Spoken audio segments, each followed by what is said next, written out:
Mis amigos, muy buenos días. Gracias por estar nuevamente con nosotros. Gracias por irse conectando, por irse reuniendo conmigo. Y realmente es motivador ver por ahí los corazoncitos, ver las imágenes de ustedes.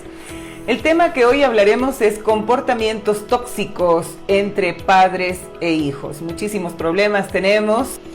Y me dicen, María Auxiliadora, ¿por qué mi hijo actúa de esta u otra manera? Y nosotros tenemos que ir siempre a la fuente, ¿no? A los padres de familia. Como nosotros formamos, como nosotros criamos a nuestros hijos, bueno, después vamos a ir teniendo las consecuencias. Rosita de Veloz. Muy buenos días, mi querida amiga. Muchísimas gracias por sus mensajes motivadores. A usted también. Muchísimas gracias, mi Rosita, por estar allí. Sonia Chiriboga. Hermoso día, mi hermosa María Auxiliadora. Hermoso día, mi querida Sonia. Gracias por acompañarme. La familia como modelo de las relaciones intra e interpersonales. La familia. Fíjense ustedes. Para los jóvenes, es importante que usted, antes de ser padre, madre de familia, antes de ser esposo, esposa, antes de ser pareja, usted se preocupe. Fíjese, ahora tenemos el internet. Yo siempre les digo esto a mis alumnos, les digo esto a mis pacientes. Tenemos el internet, que es un mundo sin ley.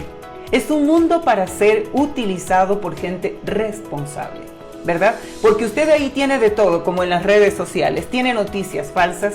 Yo veo, por ejemplo, este tipo de programas no tienen mucha difusión, ¿verdad? No se lo multiplica tanto, pero si fuera una calumnia, si fuera un chisme, si fuera que estamos diciendo algo del fulanito, sutanito, menganito, se vuelve viral. Entonces, así está nuestra inteligencia emocional. Entonces, fíjese usted, si yo voy a ser un novio, una novia, para no tener luego los problemas que tenemos con las relaciones. Tengo relaciones que duran 5, 7, 8, 10 años y todavía no se casan, y viene la chica y me dice, María Auxiliadora, es que él no quiere casarse, han pasado 10 años y me pide mucho más. Y yo me pregunto, ¿por qué te has quedado tanto tiempo allí? Entonces me dicen, María Auxiliadora, es que mi familia le conoce a él, la familia de él me conoce a mí, él entra a mi casa, yo entro a la casa de él, etcétera. Y cuando yo quiero tomar una decisión, mi mamá me dice, hijita, pero ten paciencia, ya se ha de decidir. O sea, estamos pensando en qué, en el sacrificio, pero no estamos pensando en el bienestar de la persona, en la felicidad de la persona. Si yo no me siento bien en esta relación porque veo que de pronto la persona da demasiadas largas, además un noviazgo muy largo, ¿a qué me lleva? Y los noviazgos de ahora tienen todo, ¿no? Tienen todos los placeres del matrimonio, pero no tienen ninguna responsabilidad. Y nos guste o no nos guste, tenemos que aceptar que vivimos en una cultura en donde la mujer pierde más que el hombre en una relación de este tipo.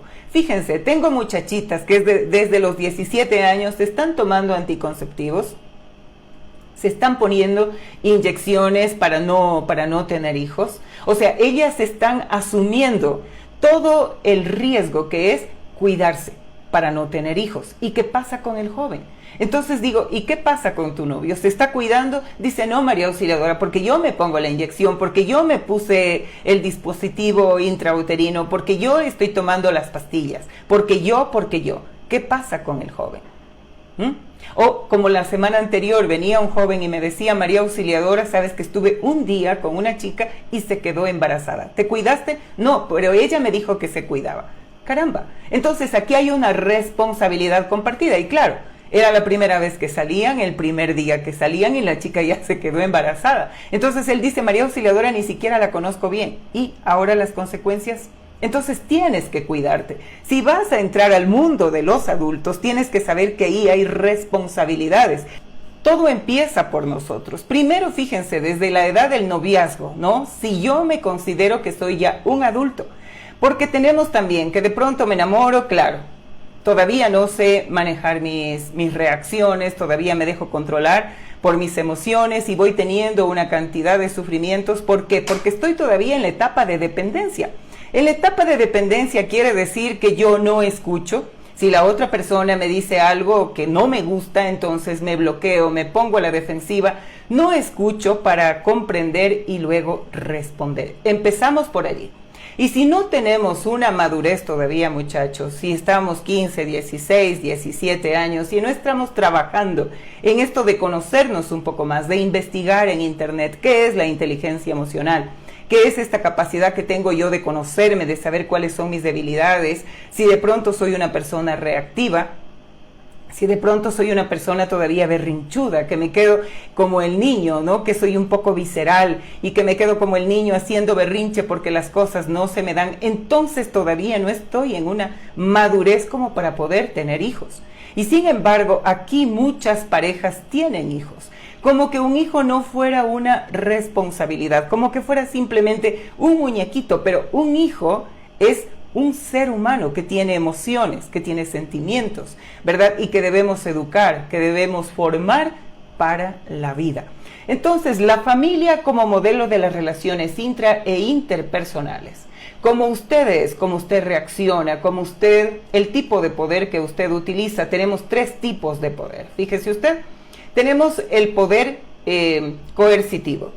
Y entonces, esto muchas veces lo aplico conmigo mismo, lo aplico con mi novio, lo aplico con mi pareja, lo aplico en el medio social, lo aplico en el trabajo y lo puedo aplicar también con mi familia. El poder coercitivo. Haces esto porque yo lo digo.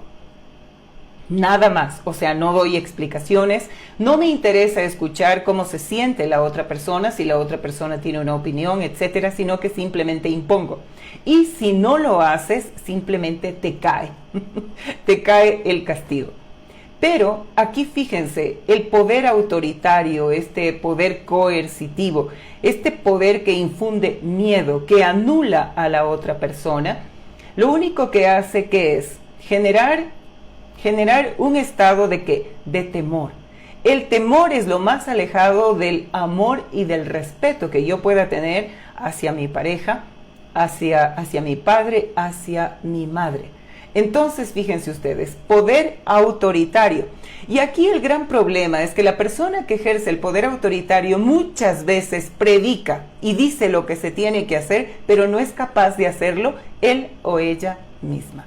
Luego tenemos el poder utilitario. El poder utilitario, en cambio, es, si haces esto o aquello, tienes este premio. Aquí pueden venir también los padres permisivos, que ven que es una forma mucho más fácil de conseguir lo que quieren, dando premios a los hijos por observar un buen comportamiento, por hacer sus tareas, por ser disciplinados, por tender su cama, por ayudar en la casa, etcétera. Entonces estoy pagando el buen comportamiento, entre comillas. ¿Por qué? Porque a mí me resulta mucho más fácil. Entonces puedo decirle a mi hijo, por ejemplo, si lavas el carro te voy a dar $5. ¿Qué pasa el día que no tenga esos $5? ¿Y qué pasa con el sentido de pertenencia de mi hijo, de mi hija al hogar, como para decir, esta es nuestra casa, este es nuestro hogar, esta es mi familia y por lo tanto este es mi aporte, hacemos un trabajo de equipo? Y luego tenemos el poder basado en principios que lo ejerce el líder, que lo ejerce un padre asertivo, una madre asertiva, afectivo y afectiva, efectivo y efectiva en la comunicación. Este poder basado en principios se enfoca primero en el amor que le tiene al hijo y se mira en el presente como la escuela, ¿no es cierto? Hoy estoy sembrando la semilla que vamos a cosechar en el futuro. ¿Por qué? Porque quiero verte convertido en un hombre, en una mujer de bien, en un hombre, en una mujer que sepa enfrentar sus desafíos, que sepa resolver sus problemas, porque yo no siempre voy a estar aquí, porque soy una persona frágil, que hoy puedo estar, mañana quién sabe, y quiero que tú puedas caminar fuerte, pisando fuerte, sintiéndote seguro, segura en esta vida, que aprendas a resolver tus problemas. Entonces aquí el padre no le evita los problemas a su hijo o a su hija, no le evita los contratiempos, al contrario, le ayuda a que sepa afrontar sus situaciones difíciles. Miren ustedes, ¿qué tenemos aquí? ¿Cómo se determina la funcionalidad de la familia? La funcionalidad tendrá que ver con estructura de la familia, que tiene que ver con el bienestar. El bienestar no es lo mismo que la felicidad. El bienestar quiere decir que veamos que nuestros hijos tienen sus necesidades satisfechas. Esto es alimento, vestido, educación, ¿verdad? Eso es el bienestar. Las formas de intercambio afectivo, esto sí tiene que ver con la felicidad. Porque si yo le presto atención a mi hijo, si yo lo miro, si yo le digo, mira, eres muy importante para mí, eres muy inteligente, si le reconozco sus pequeños logros y cuando me doy cuenta que él ha estado haciendo algo y que le ha puesto su mente, su corazón, su esfuerzo a esto, no importa que no salga bien, ¿verdad? Yo le digo, mi amor, así se empieza, es hermoso, es maravilloso, está muy bien para hacer tus primeros pasos, ¿verdad? Si no le gusta una materia, por ejemplo, no estoy ahí diciéndole como un jefe, ¿no? Diciéndoles que tienes que estudiar, es que tienes que hacer esto. Me siento un momento con mi hijo y le digo, ven acá, mira, vamos a conversar. A mí también cuando era niña, por ejemplo, no me gustaban las matemáticas. A mí me gustaba más la geografía, me gustaba más esto, no me gustaba la gramática. Pero fíjate que todo esto es importante. Así es que aquello que no te guste, tienes que ponerle un poquito más de atención porque sí como que tu cerebrito dice, oye, eso no me interesa, pero ahí vienes tú a liderar tu vida y tú vas a decir, es que esto es importante. Entonces vamos a ponerle un poquito más de atención. Pero fíjense, yo logro esto cuando hablo con mi hijo, cuando lo miro a los ojos, cuando le digo, lo que te pasa a ti me pasó a mí. Nos ha pasado a todos, no te sientas extraterrestre por esto. A mí también me pasaba esto.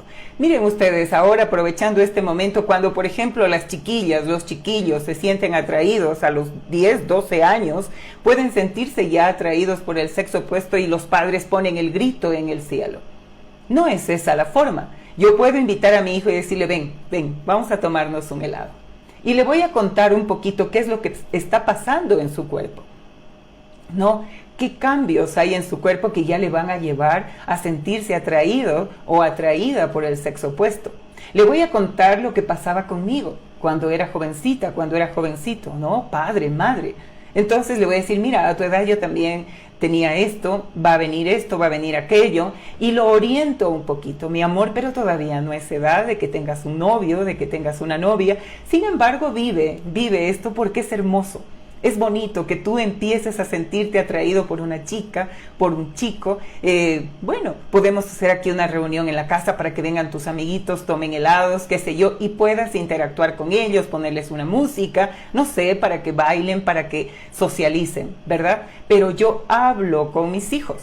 No es que simplemente les digo, no tienes edad para ello y me impongo. ¿Y qué estás pensando? No sabes hacer esto, pero ya estás pensando en esto. No es la forma, porque entonces no me va a tener confianza.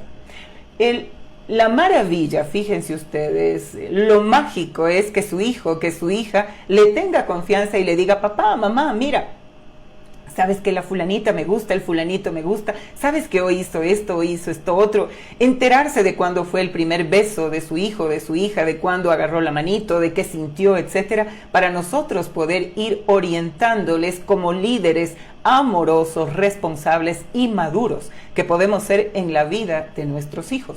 Pero para esto, como decía, primero tenemos que estar crecidos por dentro nosotros. ¿Cómo yo me relaciono conmigo mismo?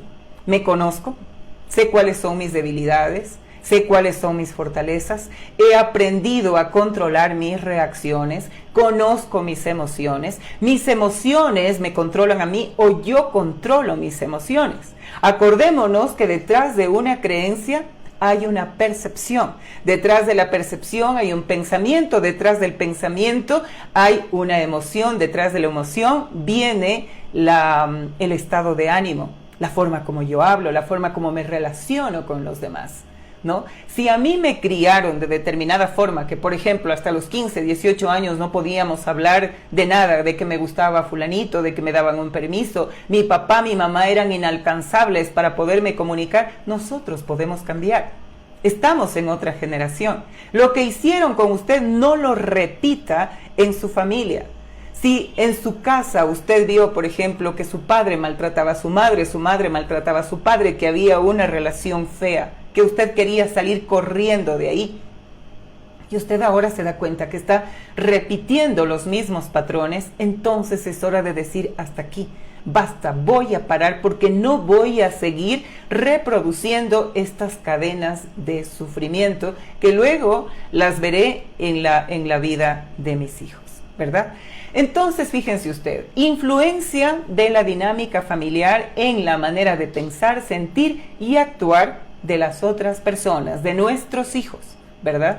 Entonces, allí tenemos los modelos de familia disfuncional, que es la disminución en el funcionamiento del sistema familiar. Puede significar dolor, agresión, ausencia de afecto, bienestar, deterioro y posible desintegración.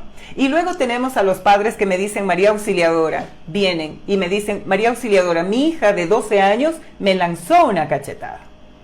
Me decía esto una madre de familia. El padre de la niña, una hija única, el padre de la niña trabaja en el oriente. Entonces viene la señora y me dice, claro, la señora un poquito bajita de estatura y la niña un poco más alta, ¿no? Los hijos siempre son un poco más altos que los padres en estos casos. Entonces la niña un poco más alta. Y un día que la madre le reclamó, entonces la madre le dijo, no me respondas así. Y la empujó y la chica se levantó y le lanzó una cachetada a la mamá. La mamá, claro, estaba horrorizada y la muchacha decía, es que ella me empujó. Y mi padre nunca me topa. Y mi padre es el único que me llama la atención. ¿Por qué? Porque la madre le decía, espérate a que llegue tu papá. Cuando llegue tu papá, yo le voy a contar cómo te has portado. Entonces la señora también se consideró una persona no digna de impartir disciplina, de formar a su hija, sino que era el padre el que venía y le daban las quejas. El padre me decía, María Auxiliadora, lo que pasa es que yo venir de viaje 15 días afuera y venir a castigar a mi hija me daba pena, entonces por eso también como que no la hemos disciplinado adecuadamente. Y mi mujer siempre dejó esa responsabilidad en mis hombros. La señora, cuando hablaba con ella, me decía, María Auxiliadora, es que desde que mi hija era niña, mi esposo me desautorizaba, hasta que un día yo dije, bueno, entonces tú eres el único que va a corregir a nuestra hija. Fíjense ustedes, ese problema que había ya en la relación y que luego se manifestaba en el comportamiento de la chiquilla. Cuando usted tiene un hijo de 3, 4 años que ya le hace berrinche, que no le respeta, que los padres no se ponen de acuerdo en la forma como lo van a educar y en las reglas que van a observar y en las sanciones que va a venir después de transgredir esas reglas, ¿verdad? Si la mamá le dice, ok, no puedes ver la televisión, no puedes jugar tus juegos electrónicos, qué sé yo, no puedes hacer esto o aquello como forma de sanción, y el padre dice, ya déjale, tu mamá es así, tu mamá es brava, está desautorizando a la madre, o viceversa. ¿Quién está recibiendo el daño en la formación, en la educación? Es el niño, y ustedes están poniendo un gran peso encima porque después van a tener a un pequeño que no va a saber respetar ninguna regla, que no va a respetar a sus padres. Y quien no respeta a sus padres simplemente no respeta nada en esta vida y va a tener que ir dando tumbos en la vida, porque lo que los padres no enseñan con amor a sus hijos, la vida se lo enseñará a punta de golpes. Y luego, claro, usted va a decir, mi hijo me falta el respeto, mi hijo me grita, mi hijo me insulta, mi hijo me lanza a las puertas. Si el niño le lanza las puertas, me decía una madre de familia, María Auxiliadora, sabe que mi hijo tiene 5 añitos, pero desde que entró a relacionarse con otros niños, vio cómo actuaban otros niños en sus casas. Entonces él empezó a reproducir lo mismo de lanzar la puerta. ¿Qué hago, María Auxiliadora? Usted me dice que no lo golpee, pero me dan ganas. Entonces, ¿qué hago yo cuando pasa eso? Si el niño viene y me lanza la puerta o hace alguna cosa que me dan ganas de darle, yo voy al niño, lo saco de allí y le digo, a ver, ¿por qué lanzaste la puerta? Es que estoy bravo, puede decir el niño, ¿no? Entonces, esto no se hace. Entonces, cojo al niño, le digo, abre la puerta, deja la puerta abierta y te quedas allí. No puedes salir. No puedes salir durante 1 hora, te quedas allí sin esto, sin aquello. O sea, tiene que haber una sanción, tiene que haber una consecuencia por el acto que está haciendo su niño. Si es más grande, entonces obviamente vamos a hablar y le vamos a decir, esto en esta casa no lo vas a poder hacer. Si tú viste que lo hacen acá y los papás lo permiten, bueno, es el problema de ellos, pero aquí te estamos formando para la vida. Nosotros te respetamos. Esto es muy importante. Usted debe respetar a su hijo. Si usted respeta a su hijo, si usted habla con su hijo, si usted le pide por favor las cosas, usted le está enseñando a su hijo cómo se relacionan las personas. Por eso decimos, la familia es el primer modelo de cómo yo me relaciono intra e interpersonalmente. Mis hijos me están escuchando cómo yo hablo de mí. Si yo soy una persona que digo, pero qué tonta, pero qué torpe que soy, pero qué bruto que soy, ahí voy, ahí estoy pintado, ¿verdad? Entonces el hijo ya sabe, ya aprendió a latiguearse con la culpa, con el insulto cada vez que comete un error, ¿verdad? Si usted es de las personas que al niño le cae después de que ha cometido un error, el niño le va a caer al hermano, el hermano le va a caer al perrito, ¿verdad? Pero aprendemos ese tipo de forma de relacionarnos con los demás y de relacionarnos con nosotros mismos. Entonces, fíjese usted como adulto es un gran referente, usted es el héroe, la heroína de su hijo. Él está viendo, está muy pequeñito. Si uno a veces piensa que no entiende, puede ser que no hable como nosotros, que no se pueda expresar como nosotros, pero él capta toda la energía que hay en el ambiente y se da cuenta si es positiva, si es negativa, si le inspira miedo, si le da felicidad, si le da tranquilidad, seguridad, confianza, etc. Todo eso se dan cuenta los niños. Veo que tengo preguntas por acá y antes de continuar vamos a ir respondiendo. A ver qué me dicen. A ver, me dice María Auxiliadora, ella dice que le gustan las niñas, entonces creo que ella está confundida. A ver usted qué me dice, ella tiene 16 años, ¿será pasajero o será cierto? Por favor no diga mi nombre. Con mucho gusto. Claro, en la adolescencia podemos tener una confusión en lo que es nuestra orientación sexual, ¿verdad? Tenemos que acudir al pediatra, al adolescentólogo, puede ser, tenemos también esta especialidad para que hable con el niño, con la niña y también con el psicólogo juvenil, infantil, de adolescentes, etcétera. El especialista que le diga, el adolescentólogo, para que pueda hacer una serie de pruebas y vayamos viendo si realmente, bueno, ahí puede haber que la niña es lesbiana, que el joven es gay, o simplemente que hay una confusión, ¿verdad? Muchas veces hay confusiones, hay jóvenes, fíjense ustedes que se dice que hasta el 60% de jóvenes han tenido en algún momento una experiencia homosexual, pero esto no quiere decir que su identidad sexual realmente hubiera sido en esa vía. Entonces puede haber mucha confusión. Aquí necesitamos que se haga un análisis profesional, mi querida amiga. Bueno, vamos a ver qué me dicen por acá. Muchísimas gracias, me están diciendo se interrumpió la señal está inestable. Sí, es verdad, mi querido amigo. En todo caso, bueno, ahí vamos, esperemos que no tengamos ningún otro problema. Por acá me dicen, María Auxiliadora, muchísimas gracias por estos programas que me hacen muchísimo bien. Te quiero comentar, tengo un hijo de 22 años que desde que murió su papá, él me ha maltratado. Antes él me defendía de las agresiones de su padre, pero ahora él es el que me maltrata, él es el que llega tomado a la casa. Antes llegaba tomado su padre y la verdad no sé qué hacer porque él todavía está estudiando. Me siento muy confundida. El maltrato, fíjense ustedes, aquí decimos que en las familias tóxicas, estas relaciones tóxicas entre padres e hijos, generalmente son los padres los que dan el ejemplo de cómo nos relacionamos con las demás personas.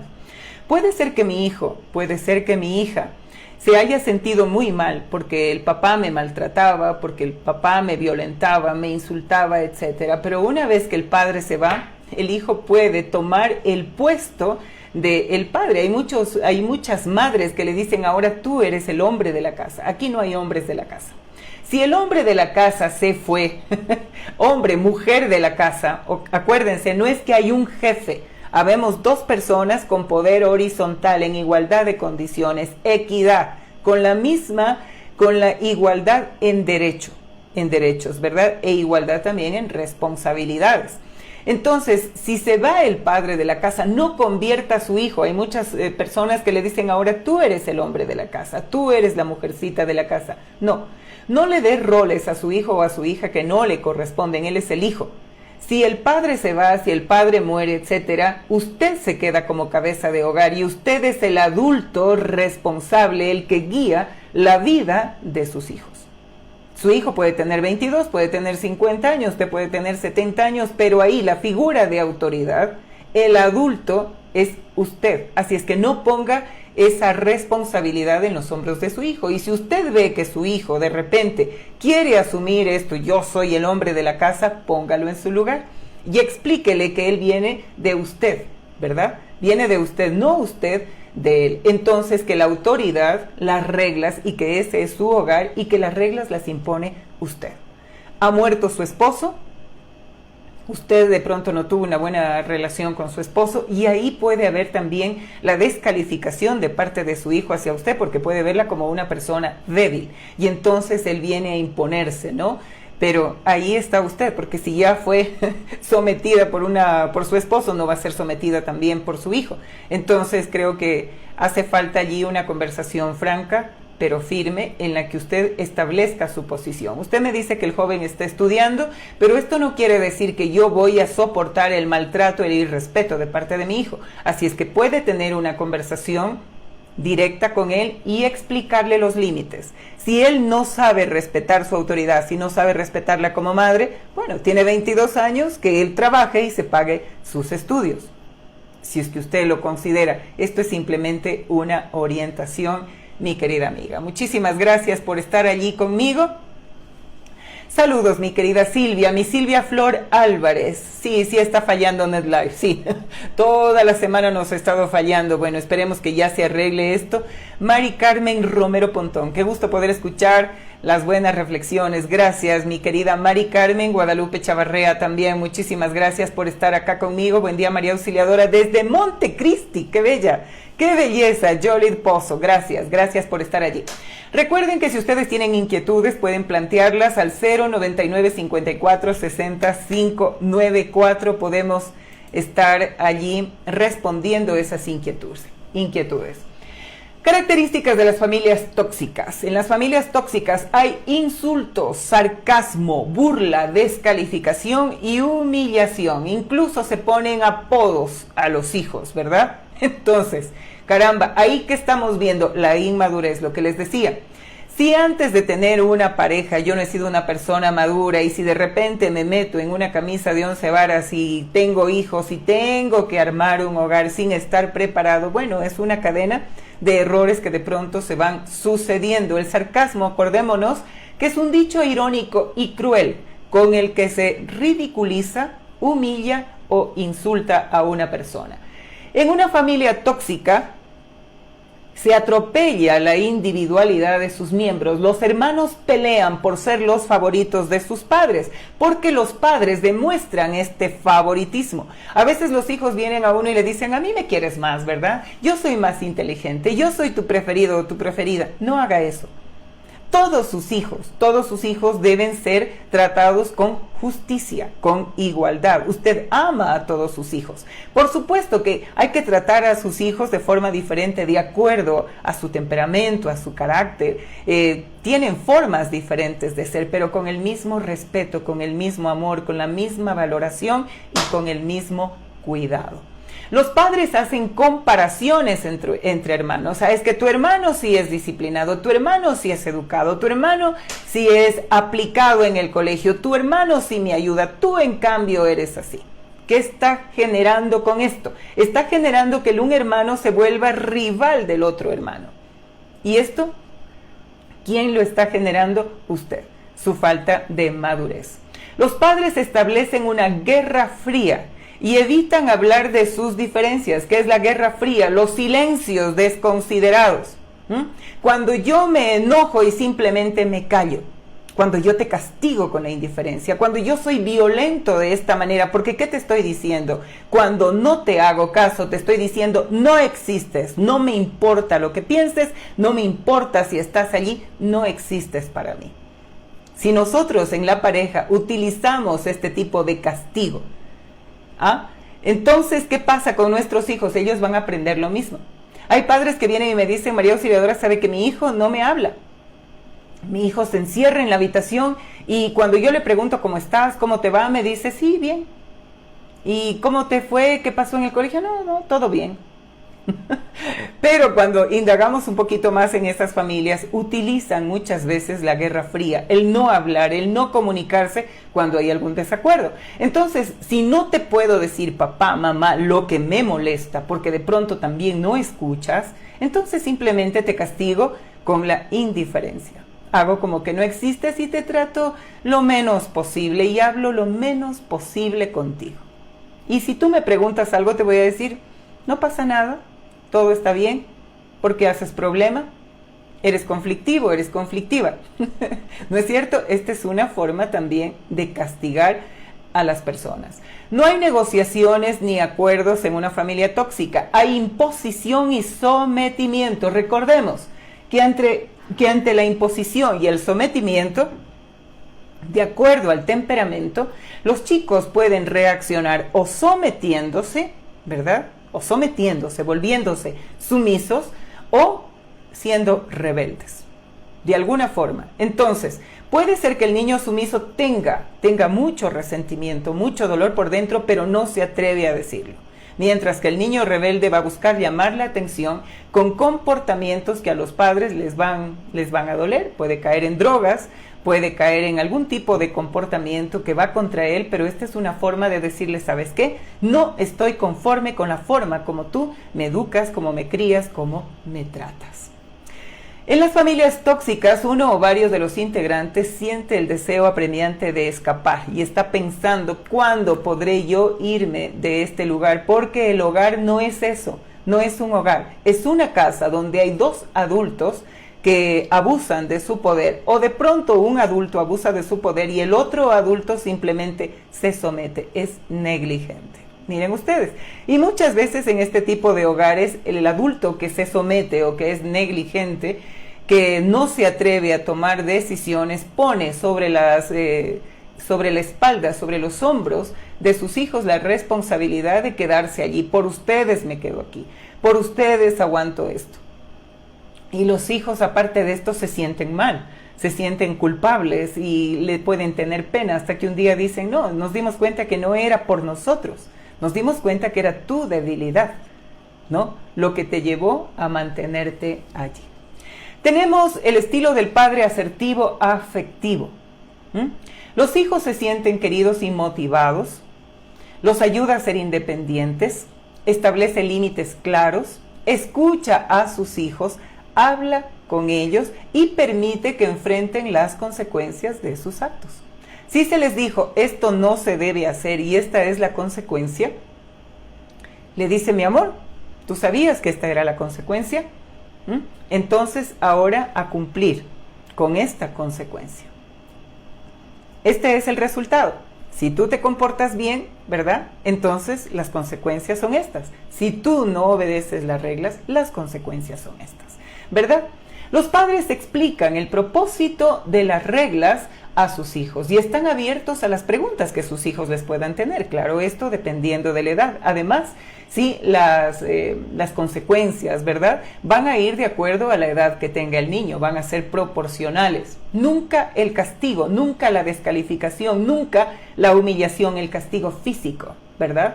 Nunca la humillación, nunca la descalificación. Siempre hablar. Por ejemplo, vamos a suponer, tengo un niño de 3 años y el niño sabe que cuando se sacan los juguetes hay un cesto para poner allí los juguetes, que tiene que ponerlos allí. Entonces la mamá y el papá, bueno, ellos van a estar repetidamente diciéndole, a ver mi amor, estos juguetitos van acá. El niño se va a olvidar. Ustedes, hasta que el niño aprenda, ¿verdad? Aquí, acá. Entonces, y ustedes luego ya le van diciendo, si no pones los juguetes aquí, entonces luego no vas a poder jugar con ellos, porque los juguetes, después de que termines, tienen que quedar acá. Entonces, el niño va a ir aprendiendo. Si después de un tiempo de haber repetido y repetido la acción, acuérdese que aprendemos por repetición y por continuación, ¿sí? O sea, repito y repito y esta repetición es sostenida en el tiempo. Entonces, si yo ya me doy cuenta que 1 semana, 2 semanas, 3 semanas ya le he enseñado a mi hijo que él ya lo estaba haciendo, pero que de repente un día ya no lo hace, entonces yo ya le había indicado a mi hijo que si no iba a guardar los juguetes, no iba a poder jugar con ellos. Entonces, cuando yo veo que el niño ha dejado los juguetes ahí, le llamo y le digo, por ejemplo, Danielito, venga para acá, mi amor, usted ha dejado aquí los juguetes. ¿Recuerda lo que le dije? Si usted deja los juguetes así, vea qué feo que se ve todo esto. Se ve desordenado, se ve feo. Entonces, si usted deja aquí los juguetes, no puede jugar con ellos. ¿Ok? Entonces, mañana no va a poder jugar con ellos, pasado mañana sí. O sea, ¿de acuerdo? El niño no va a entender que es mañana, que es pasado mañana, pero la próxima vez le puedo decir, no va a poder jugar con ellos. Después yo le diré cuando pueda jugar con ellos. Y tomo los juguetes y los pongo acá. Ayúdeme a poner estos aquí, acá. Ok. La próxima vez no va a poder jugar. Y así, hasta que el niño va entendiendo, ¿no? Pero fíjese usted que estamos enseñando con amor, estamos enseñando con paciencia. Acuérdese que la disciplina es el acompañamiento en el aprendizaje del discípulo, que es nuestro hijo. No es imponernos, no es castigarlo, no es gritarlo, porque ahí lo único que estamos haciendo es lastimarlo, ¿de acuerdo? Entonces, los hijos, cuando tienen padres asertivos, afectivos, los hijos no crecen sintiendo que son objetos, sino que son personas con una dignidad, que merecen respeto. Y ese mismo respeto que ellos reciben, van a saber que son merecedores, dignos de respeto, y lo van a poder brindar también a otra persona. Tenemos los padres ausentes. El padre ausente, aquí los hijos crecen con sentimientos de vacío que siempre tratarán de llenar. Crecen con poca confianza en sí mismos, buscan llamar la atención de sus padres. La falta de cariño y atención puede generar problemas emocionales. Ahora ustedes me dirán, María Auxiliadora, los padres ausentes, cuando ha habido un divorcio y el papá o la mamá dicen que van a ir los fines de semana y finalmente no van, ¿verdad? Cuando el papá se ausenta o cuando el papá lo único que hace es pagar la pensión y a veces ni eso, y simplemente no está presente en la vida de su hijo. Sí, ese es un modelo de padre ausente, pero también hay otro padre ausente que está en la casa y que sin embargo no está involucrado emocionalmente con sus hijos. Fíjense, hay casas que se mantienen así, simplemente como casas, pero que no son hogares. Casas que funcionan como hoteles. Cada cual desayuna a la hora que quiere, cada cual almuerza a la hora que quiere, no hay una estructura, no hay un orden, cenan a la hora que quieren. Usted llega a esas casas, están los miembros de familia ahí, pero es como un hotel. Cada cual está encerrado en su habitación, la mamá está ahí, el papá puede estar ahí, pero no hay comunicación, no hay interacción. Entonces usted pregunta, por ejemplo, y dice, ¿y a qué hora se levantan? Nosotros nos levantamos a las 7, nos vamos con mi marido a hacer ejercicio. Mis hijos, el uno se levanta a las 8, el otro se levanta a las 9, el otro se levanta a las 10. ¿No? Nosotros desayunamos a tal hora, o si es que acaso los dos, sino cada uno también desayuna por su lado. Y cada uno de los hijos desayuna por su lado. Los chicos llevan la comida a la habitación. No hay un horario en el que la familia pueda compartir, pueda conversar, pueda interactuar. Fíjense ustedes. Aquí tenemos los padres ausentes, padre y madre ausente, que sufren los hijos, la familia en general, sufre la peor de las soledades, que es me siento solo, aunque sé que estás presente allí, pero emocionalmente no estamos conectados. Los padres exigentes también tenemos. Los hijos crecen inseguros y tímidos, siempre buscan aprobación, se vuelven perfeccionistas, ¿no? Porque el padre siempre está fijándose en el error del hijo, mas no se fija en el acierto. Y si el hijo se equivoca, está allí para caerle. Y está ahí para sacarle en cara. Yo trabajando tanto, teniéndote en el colegio, pagando tanto, esforzándome tanto, y tú un vago, una vaga. ¿Verdad? Me tienes que traer buenas calificaciones, tienes que salir abanderado, tienes, ¿no? Y está queriendo un hijo perfecto, un super hijo. Y aquí podemos también tener, de acuerdo al temperamento del joven o la joven, que se somete y se vuelve perfeccionista y tiene miedo y está siempre pensando en el qué dirán, y se vuelve una persona incluso obsesiva, compulsiva, porque siempre está revisando y volviendo a revisar a ver si no cometió algún error, y si cometió un error es el acabose, porque es una persona que se siente mal, siente que no sirve para nada, se siente culpable, se latiguea con la culpa, ¿no? Y envidia a las otras personas que puedan lograr algo, que tengan mejor iniciativa que él, que se les adelantó en una idea, etcétera. ¿Por qué? Porque es una persona perfeccionista, es una persona que posterga, ¿no? Que deja para después las cosas porque teme no hacerlas bien. Todo esto viene de familias que son muy exigentes, que no hablan con sus hijos, que no les dicen, mira, ven acá, te fue mal en esta nota, ok, ¿qué vamos a hacer para mejorar para la próxima vez? ¿Quieres que te ayude en algo? ¿Quieres que te ayude a estudiar? ¿Ah? Podemos dedicarnos 1 hora, 2 horas, no sé, tú dime, pero estoy aquí, la próxima vez. Recuerdo, mis hijos sabían venir y me decían, mami, me voy a quedar a supletorios. Yo les decía, a ver, vengan, vamos a hablar. ¿Qué pasó? Entonces me decían esto otro, mami, es que verás, me olvidé que no sé qué, ya, ok. Mejoras la nota, mi amor, tranquilo, no pasa nada. Y cuando usted le da la confianza a su hijo, no es que le dice, no importa, no pasa nada porque vas a mejorar la nota. O sea, ¿qué quiere decir esto? Vas a estudiar para brindar tu mejor esfuerzo, ¿verdad? Pero entonces ahí siente la confianza. Y si no sale del todo bien, no te preocupes, siempre va a haber una oportunidad. ¿Qué estamos haciendo con esto? No le estamos diciendo al hijo, vuélvete un irresponsable. Le estamos quitando la presión, esa presión que hace que el chico así sepa si haya estudiado y todo. Esa presión, ese estrés, el momento de dar el examen, como está pensando en la nota, entonces muchas veces se olvida lo que sabe, porque está muy estresado, está muy ansioso o ansiosa.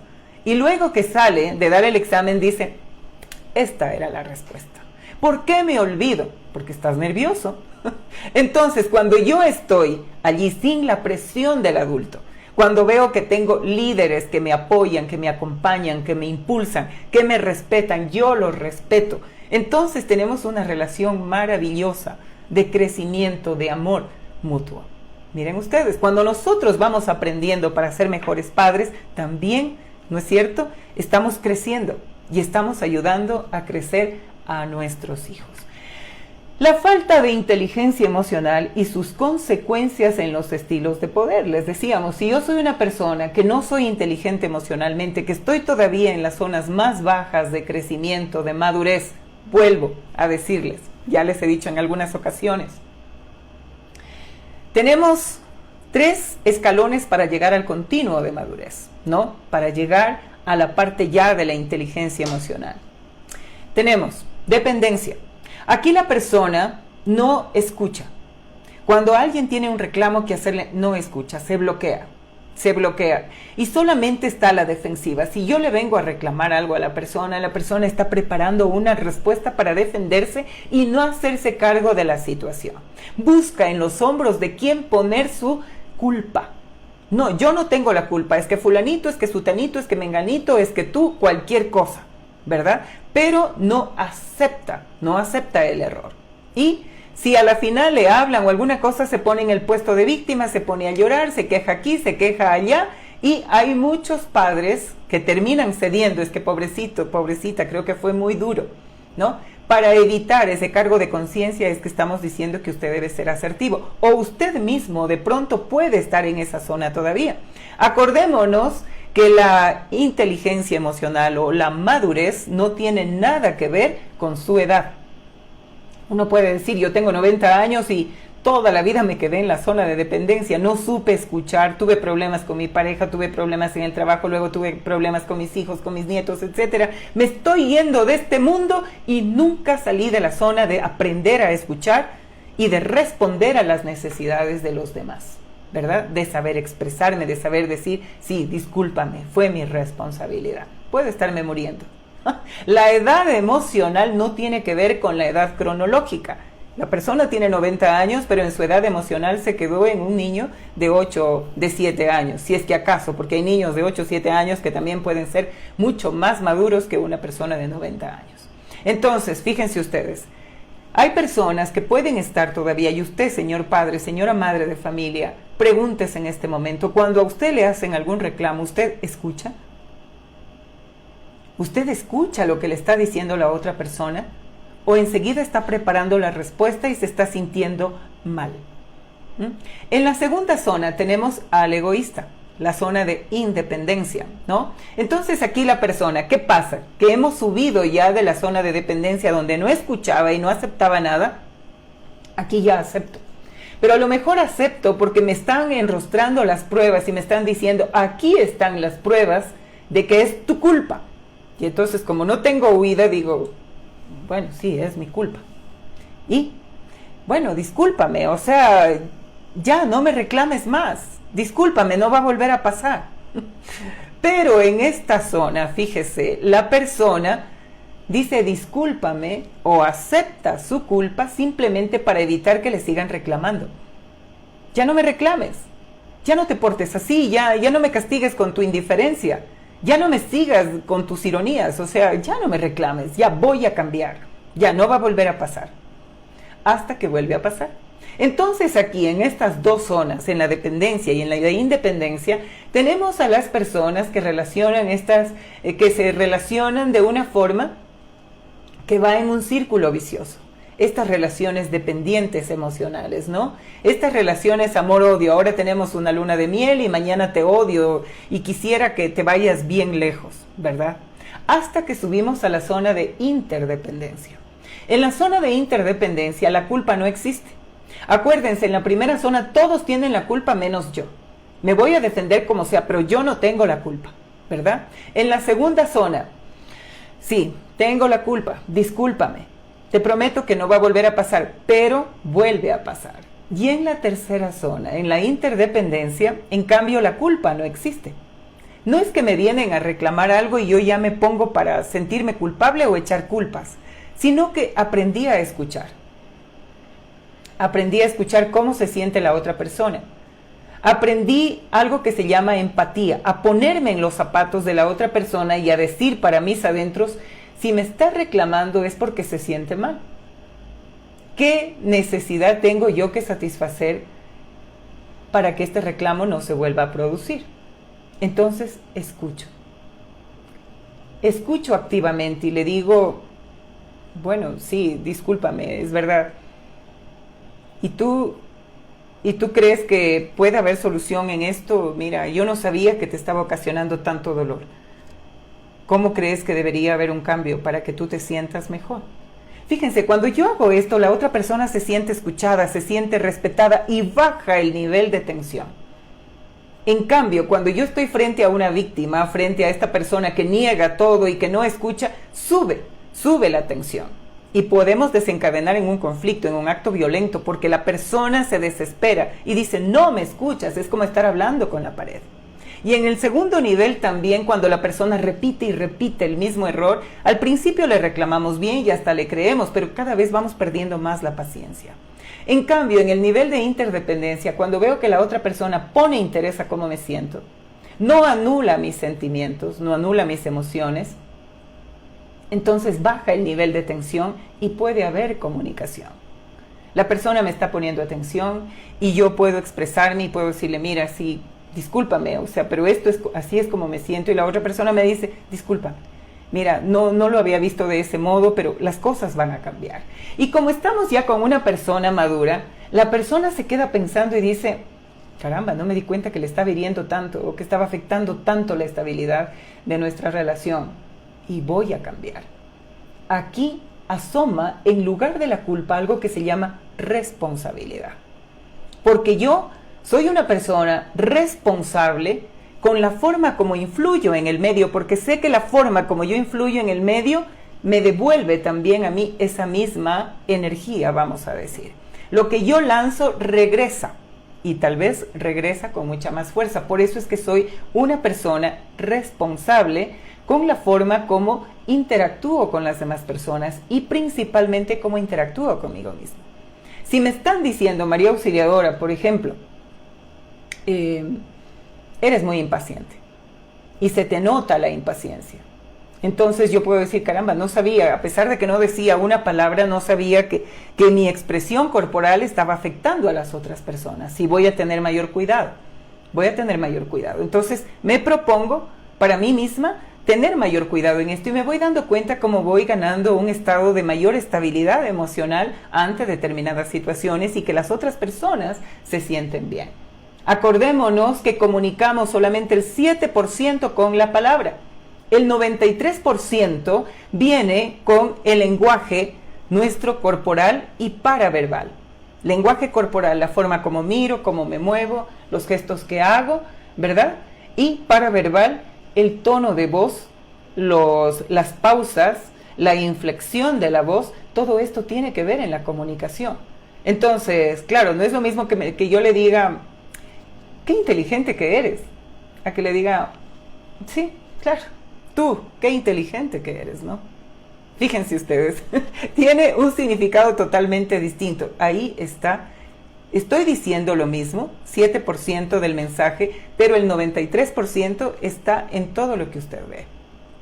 En todo lo que usted ve y siente. Acuérdese que estamos comunicando permanentemente, que los silencios comunican. Los silencios pueden ser tan agresivos o tan asertivos como la palabra. Muchísimas gracias por estar con nosotros. Aquí tengo preguntas. Me dice, tengo una niña de 12 años y no quiere dejar el celular. Ya hemos hablado y ella no quiere entender, es cerrada y no quiere expresarse. ¿Cómo la puedo ayudar? Una niña de 12 años que no quiere entender, que está imponiéndose, que está diciendo simplemente, ustedes me dicen que deje el celular, pero yo hago oídos sordos.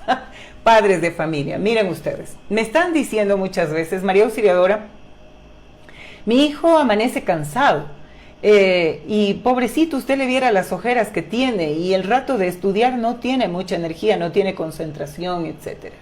Y yo les pregunto, ¿qué pasa con el celular? ¿El niño está yendo a dormir con el celular en su habitación? Y me dicen sí. Entonces digo, ¿usted sabe a la hora que se duerme su hijo? Claro, si yo estoy con el celular, puedo estar chateando con mis compañeritos, puedo estar viendo cualquier cosa, puedo estar jugando. Y hay muchos chicos que me dicen, oye, ¿a qué hora te duermes tú? 11 de la noche, 12 de la noche, 2 de la mañana, depende. ¿No? Entonces, ahí está la responsabilidad de los padres. Un niño de 12 años no me va a venir a decir que simplemente no quiere dejar el celular. Hay reglas en la casa, hay una estructura. Miren ustedes, aprendan a gestionar el tiempo en su familia. Hay obligaciones en la casa, acuérdense. La familia es un equipo y debemos ir dando responsabilidades a nuestros hijos de acuerdo a las edades. Así como al niño ya le vamos diciendo, ordena tu cuarto, 3 añitos, ya va guardando sus juguetitos, ya es una forma de mantener el orden, de contribuir a que se mantenga el orden, ¿verdad? Entonces, poco a poco deben ir teniendo ciertas responsabilidades. Y si el niño está ocupado con ciertas responsabilidades, ¿qué hace en el celular? Un niño de 12 años. Esto no quiere decir que les vamos a quitar totalmente, ¿verdad? Pero vamos a decir, estas son las tareas que tienes que ir cumpliendo y este es tu espacio que te damos para que tú puedas chatear con tus amigos, qué sé yo. Pero ojo, acuérdense que antes nuestros hijos tenían que salir de casa para verse expuestos al peligro. Ahora el peligro llega a la casa a través de la tecnología, ¿no? Tengo casos de chiquillos, de chiquillas que tienen Facebook, tienen Facebook ya o tienen estos juegos que ya se comunican con chicos de otros países, etcétera. Pero como estamos con personas virtuales, no sabemos si nos están diciendo la verdad. Si el muchacho que está al otro lado tiene 5, 10, 15, 20 años o si es una persona mayor y hasta un delincuente que está ocultando bajo una falsa identidad sus verdaderas intenciones. Entonces hay que tener mucho cuidado en esto. Mi querida amiga, hable con su hija, hable con su esposo principalmente, pónganse de acuerdo si es que el esposo también está ahí. Si es un hogar uniparental, haga valer su autoridad, hable con su hija y dígale, estas son las reglas, no te estoy pidiendo. En estos casos no pedimos. No es que le digo, no es que pongo a consideración del joven o de la joven, del niño o de la niña. Le digo, esto se hace de esta manera. Los celulares, miren, hay una forma que yo recomiendo de acuerdo a la hora que vaya a dormir su hijo, ¿verdad? Pero los celulares deben quedar fuera de la habitación, hasta por salud, por este electromagnetismo que emiten, ¿verdad?, en la habitación y que no ayuda tampoco a dormir. Entonces, hasta por salud deben quedar fuera de la habitación, ponga un canastito ahí y diga, aquí me quedan los celulares, se me van a dormir. Entonces, todo es hablando y diciendo las cosas como son. Hay cosas que se piden, hay cosas que se exigen.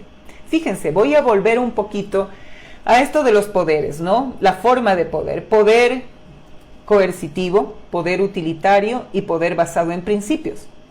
Habíamos dicho que el poder coercitivo es el poder ¿no? El poder autoritario. O se hace esto o esto es la sanción. Punto. ¿Por qué? Porque yo lo digo. Se acabó. Poder coercitivo. Poder utilitario. Si haces esto, te doy esto. ¿Sí? Dame buenas notas y te voy a dar ese juguete, te voy a dar esa computadora, te voy a dar ese viaje, qué sé yo, cualquier cosa. O sea, compro el hecho de que tú seas responsable. Y el poder basado en principios es el tipo de poder que ejerce el verdadero líder, ¿no? Que le pone atención al discípulo, que le brinda un amor incondicional. El amor incondicional no quiere decir un amor negligente ni un amor cómplice, ¿no? El amor incondicional quiere decir que yo te amo a pesar de los errores que cometas, pero estas son las consecuencias, ¿verdad? Y hablo con la persona y le hago ver por qué. Te educo, ¿por qué? Porque te amo. Porque no quiero que el día de mañana la vida te enseñe a golpes lo que yo no te enseñé con amor en nuestro hogar. Porque yo no te enseñé con responsabilidad en nuestro hogar. Ahora, ¿cómo se aplica esto? El poder basado en principios es el poder que se utiliza mayoritariamente, pero hay ocasiones en que voy a tener que utilizar el poder coercitivo. Si yo estoy utilizando un poder basado en principios por medio del diálogo, por medio de la comprensión, del respeto, pero de pronto mi hijo o mi hija tienen compañeritos que aprendieron a ver que tienen ciertas mañas y que los padres ceden ante esa manipulación, vamos a decir, entonces yo me voy a dar cuenta de esto y ahí sí aplico el poder coercitivo. Y si el niño me está diciendo, ¿y por qué? Antes le explicaba, pero si yo me doy cuenta que el niño me está queriendo manipular o está queriendo imponerse, ahí sí le digo, porque yo lo digo. ¿Se acabó? O sea, hay momentos en que hay que aplicarlo. Se lo aplica y punto. Y hay momentos en que también voy a motivar a mi hijo, ¿verdad? Y que le voy a traer un regalito y que le voy a decir, mi amor, te has esforzado mucho, ten esto, te compré. Miren ustedes, entonces estoy utilizando un poquito el poder utilitario, pero mayoritariamente aplico el poder basado en principios. Esto es, la combinación de estos tres poderes en su justa medida me da algo que se llama liderazgo inteligente, ¿no? Si no, con el liderazgo utilitario, con el poder utilitario caigo en el liderazgo blando. Con el poder con el poder coercitivo caigo en el liderazgo duro. Con la combinación de los tres poderes en su justa medida, voy a lo que llamamos liderazgo inteligente. Miren ustedes, todo en su justa medida, ¿verdad?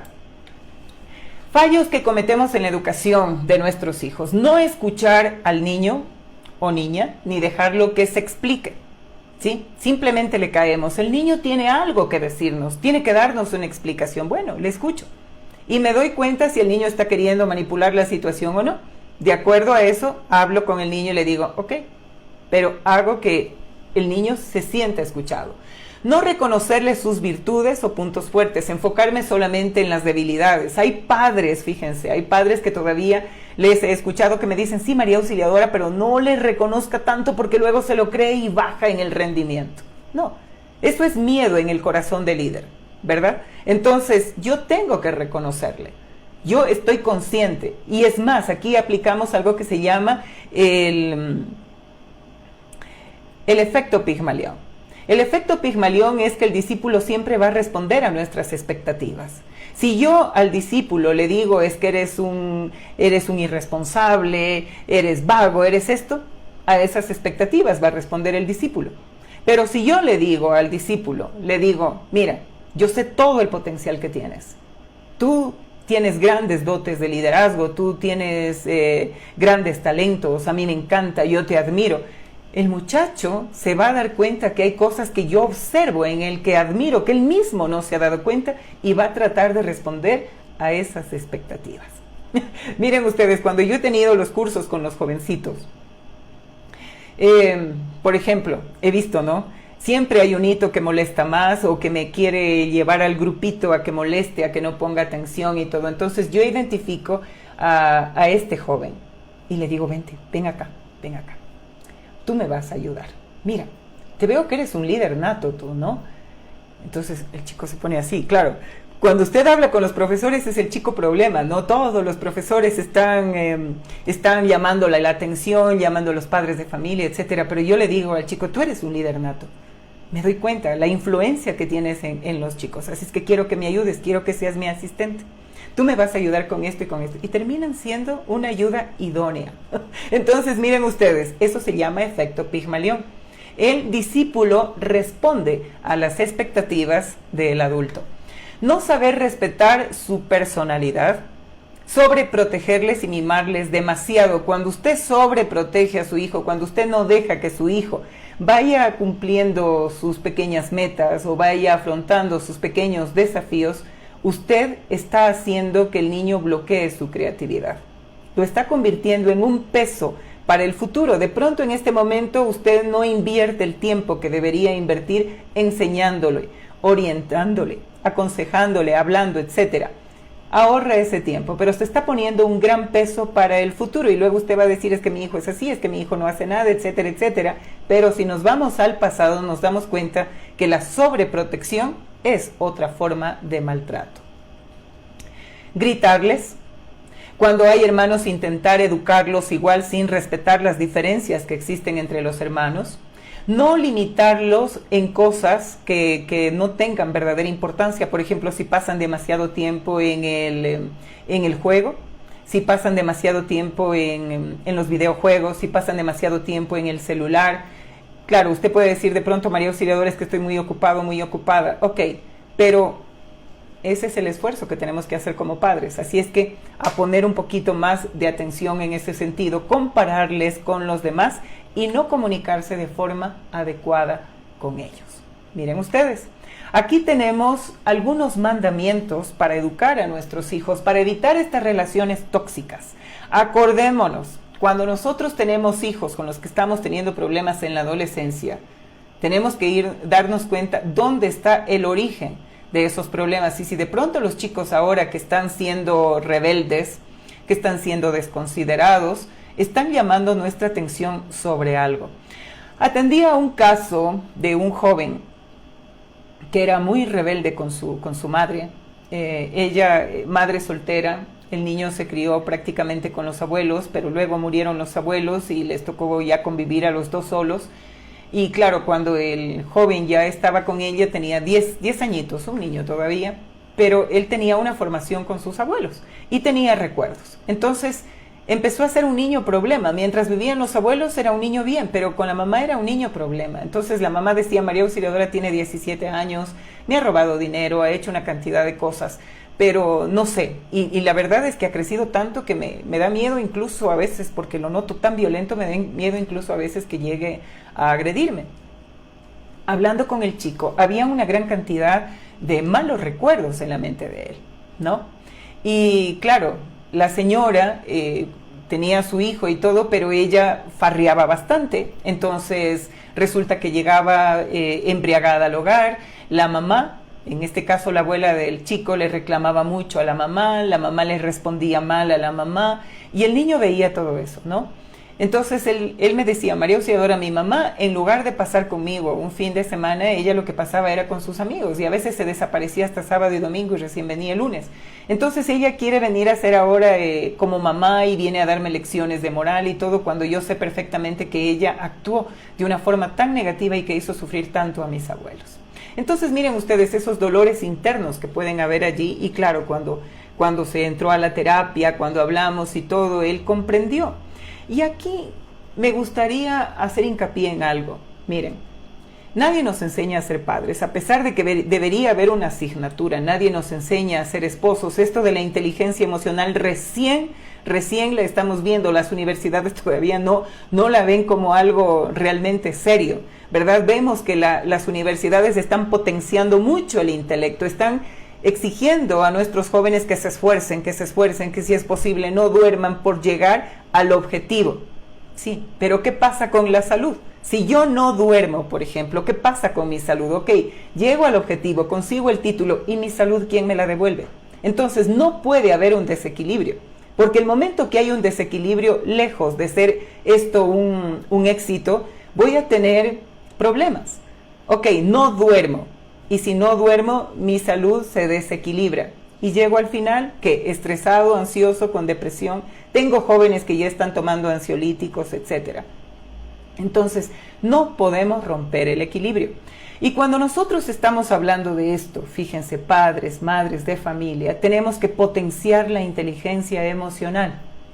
Si yo me doy cuenta en este momento que no he sido un padre, una madre, caramba, que me he podido dar cuenta de estas pequeñas cosas, que de pronto he sido impositivo, que de pronto he sido sobreprotector y que no he hablado mucho con mis hijos, que mis hijos de alguna forma no siento que me amen, que me respeten, sino que más bien como que me tienen miedo, como que me huyen un poco y como que son un poco rebeldes y hasta groseros y que a lo mejor no me lo dicen con la boca, pero me lo comunican con su lenguaje corporal, que rechazan mi autoridad. Yo tengo que reflexionar un poquito y decir, a ver, ¿cómo me he estado conduciendo con mis hijos? No para culparme. Y ustedes también, hijos, si en este momento de pronto dicen, es que mi papá, mi mamá eran así. No para culpar, ni para echarnos culpas. Tenemos que darnos cuenta que si nosotros nos culpamos, vamos a ser unos jueces muy rígidos con nosotros mismos. Nosotros actuamos de acuerdo a nuestras circunstancias, al grado de conocimiento que teníamos en ese momento, y todos los padres hemos cometido errores. No hay padre perfecto, no hay padres perfectos, por juventud, por falta de experiencia, por falta de atención, por lo que sea. Todos hemos cometido errores. El punto es que si yo estoy aquí, me voy a proponer no volverlo a cometer, o sea, reconozco que con estos errores me he hecho daño a mí y he hecho daño a mi familia. Si soy un hijo adulto y estoy con relaciones conflictivas con mis padres que ya están mayores, voy a decir, sí, es verdad, mis padres cometieron errores, tal vez producto de sus creencias de acuerdo a su generación, ¿verdad? Y ellos aplicaron con nosotros lo que aplicaron con ellos. Pero no voy a enseñar a mis hijos que me voy a quedar con ese resentimiento y que voy a culpar a mis padres, me voy a convertir en un juez terrible y me voy a alejar de ellos. No sabemos si el día de mañana estén aquí. Entonces, si yo soy la nueva generación y me doy cuenta que han habido errores, yo también puedo aplicar la inteligencia emocional y decir, voy a sanar estas emociones. Voy a escribirles una carta de amor a mi padre y a mi madre y voy a agradecerles lo bueno que hicieron en mi vida. Y le voy a decir, y comprendo que eres tú y tus circunstancias, que a lo mejor no sabías un poco más como yo sé ahora. Entonces, papá, te amo. Ese es el amor incondicional. Los padres nos brindan mayoritariamente un amor incondicional. Haga lo que haga el hijo, siempre van a estar ahí. Aunque hayan ellos cometido muchos errores, los mismos padres y los mismos hijos. El amor es incondicional. Entonces los hijos también podríamos dar ese amor incondicional a nuestros padres. Sanar primero esas emociones. No echar culpas ni echarnos culpas. Simplemente decir, reconocemos que hemos estado mal en esto. No te juzgo porque fuiste tú y tus circunstancias. No tenías el nivel de conocimiento que tienes ahora. Pero de aquí en adelante, sí. Ahí me gusta algo que decía Jesús, vete y no peques más. Si te das cuenta del error que has cometido, simplemente reconócelo y enmiéndalo, ¿verdad? No nos sirve echar culpas. Si con la culpa lográramos algo, caramba, vamos a sentirnos culpables, pero no. Lo único que hacemos es frustrarnos y sentirnos impotentes. Entonces, aquí está esto, se llama inteligencia emocional. Los 10 mandamientos para educar a nuestros hijos. No decida por ellos. Pregúnteles, de acuerdo a la edad, ¿qué te gustaría? ¿Qué color te gusta? ¿Qué te gustaría hacer? ¿Sí? Entonces, escuche a su niño, conozca las diferencias que hay entre hermanito y hermanito. Al uno le gusta una cosa, al otro le gusta otra cosa. Qué belleza, ¿no? Esa diversidad, esa maravilla. Dialogue con ellos. Cuénteles un cuento. Miren, ahora nosotros tenemos, por ejemplo, aquí, tenemos las fábulas, tenemos las leyendas, que es auditivo, o sea, es para escuchar. ¿Por qué? Porque ahí trabaja mucho la imaginación. Y podemos acostarnos con nuestros hijos así y decir, vamos a escuchar, ¿ok? Y escuchamos. Y cada uno está imaginándose una cosa. Y después conversamos. ¿Y cómo era esto? ¿Y qué te pareció? ¿Y cómo era el lugar donde estaba, qué sé yo, fulanito, sutanito? O sea, hablar con ellos. Y los niños van a saber expresarse y van a adorar ese momento porque ellos adoran el hecho de estar con su padre o con su madre, de conversar con ellos, hablar con sus hijos el momento del almuerzo, por ejemplo. Mira, ¿qué te parece esto? ¿Qué te parece aquello? ¿Y cómo van las cosas en esto? Y poner pequeños problemas que podamos en la familia platicar sobre esto. Por ejemplo, ver películas, ¿no? Ver películas y luego decir, ¿qué te pareció esto? ¿Qué opinión te dio este personaje? ¿Qué opinión tienes sobre esto o aquello? O sea, hablar. Importante, dialogar con los hijos, ir desarrollando un pensamiento crítico. De un buen ejemplo, principalmente educamos con el ejemplo, no con la palabra. Sus hijos van a hacer lo que usted haga, más no lo que usted diga, pero no sea capaz de hacer. Tiene que haber coherencia entre lo que predica y lo que practica. Caso contrario, su hijo puede ser que no se lo pueda decir, pero lo va a pensar. Y lo que yo pienso y me callo es mucho más peligroso que lo que yo digo. Porque usted puede estar diciendo muchas cosas, pero yo lo estoy descalificando dentro de mí, en mi mente. Y estoy diciendo, miren, habla de que uno no debe mentir y veo que mi papá o mi mamá mienten.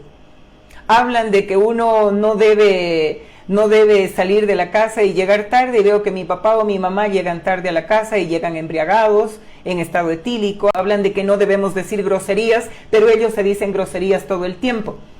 Hablan de que no se debe gritar, pero ellos nos gritan y nos atemorizan. Entonces, hablan de que no debo golpear a mi hermano, pero ellos se golpean entre sí y nos golpean a nosotros. Hablan de que debo escuchar, pero ellos no me escuchan. Entonces, hay que educar con el ejemplo. Deles obligaciones, pequeñas tareas, hágalos parte del equipo de la familia. Y la contribución de ellos, enséñeles que es importante en el hogar para que se mantenga como está. Pregunte antes de regañar, ¿sí? Si hay problemas entre los hermanos, a veces uno puede decir, sí, es que claro, tú eres el mayor y tú no tienes que hacer esto, pero el hermanito menor puede irse aprovechando de esto. Entonces, yo puedo decirles a mis hijos, mientras no conversen los dos, se pongan de a buenas, se abracen y se besen, yo no les voy a hacer caso a ninguno de los dos. No los voy a escuchar porque yo no estuve allí. Así es que conversen, quiero verlos conversando, quiero escucharlos conversando. Y cuando se pongan de a buenas y vengan agarrados de la mano, ahí vienen y yo les haré caso a los dos. Caso contrario a ninguno de los dos. Ellos se quedan mirando y dicen, tienen que conversar y tienen que ponerse de a buenas. Vamos desarrollando la hermandad en ellos. Viva con ellos, no sobre ellos, no esté encima de ellos todo el tiempo. Deles determinadas reglas, determinadas directrices y permita que la creatividad de ellos también se manifieste. Intégrelos a su vida. Si vamos a hacer ejercicio los fines de semana, ¿verdad? Vamos, chicos. A mí me encanta acá en Quito cómo se ve en la Carolina. Usted ve los fines de semana, ve que sale papá, mamá, salen a trotar y los niños salen en las bicicletitas, ¿no? Y están ahí. Entonces, es hermoso. Y ve incluso unos niñitos que van ahí trotando poquito a poquito y el perrito va al lado. Y esto es hermoso. Fíjense ustedes cómo se hace. Y estos niños en el futuro van a tener amor por el deporte. Evite las preferencias con los chicos y deles mucho más amor. Caso, espero con esta conferencia haber apoyado de alguna forma para evitar estos comportamientos tóxicos entre padres e hijos y decirles que el amor, la comunicación nos van a llevar siempre a buscar mejorar para nosotros mismos y con nuestros hijos. Si usted en este momento se da cuenta que de pronto está cometiendo algunos errores en la formación de sus hijos, también piense que esos errores puede estarlos cometiendo con usted mismo. Acuérdese trabajar en su autoconocimiento, en el fortalecimiento de sus capacidades, de sus fortalezas, valga la redundancia, en ir venciendo poco a poco esas debilidades, en ir influyendo mucho mejor en el medio. Cuando yo estoy trabajando en vencer mis debilidades, me voy ganando mi propio respeto, mi autoconcepto mejora y me doy cuenta que tengo una mejor influencia en el medio. Acuérdese que la familia es un lugar para ser feliz, que nuestros hijos van a estar por poco tiempo allí, que tenemos una dulce y maravillosa misión que es de formarlos para la vida. Entonces así tendremos una hermosa familia y hermosas relaciones, y cuando nosotros vayamos envejeciendo tendremos unos ángeles que nos den la mano y que nos cuiden, igual que nosotros los cuidamos a ellos. Acuérdese mejorar en el campo personal, en el campo de pareja. Si hay algún problema por ahí, converse con su esposo, converse con su esposa y pónganse de acuerdo en qué cosas deben mejorar. Hagan que su hogar sea un hogar. Eso, que haya amor, que haya respeto, que haya tranquilidad, que todo el mundo se sienta bien de estar allí. Que el momento que yo cometa un error, sé que mis padres van a estar allí para guiarme, para orientarme, más no para caerme y hacer leña del árbol caído. Quiero agradecerles muchísimo. Hemos tenido un internet terrible este día, NetLife. Toda la semana he estado así y qué pena que hoy también nos haya tocado. Pero en todo caso decirles que los quiero mucho y que nos vemos la próxima semana, Dios mediante. Un abracito.